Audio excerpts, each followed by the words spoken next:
Welcome back to the channel. In this video, I'll show you how to unsend an email in the new Outlook and Outlook for Mac. We've all had those moments where we hit send too quickly, and luckily, Outlook now makes it simple to recall a message before it's read. Start by opening Outlook and going to your Sent Items folder on the left.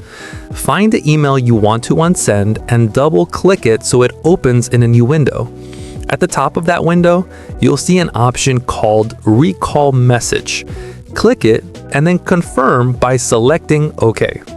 After that, Outlook will send you a report to your inbox.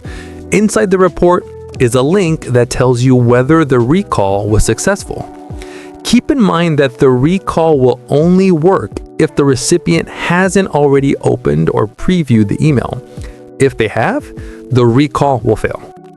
And that's all there is to it. With just a couple of clicks, you can unsend an email in Outlook and save yourself from mistakes or awkward follow-ups.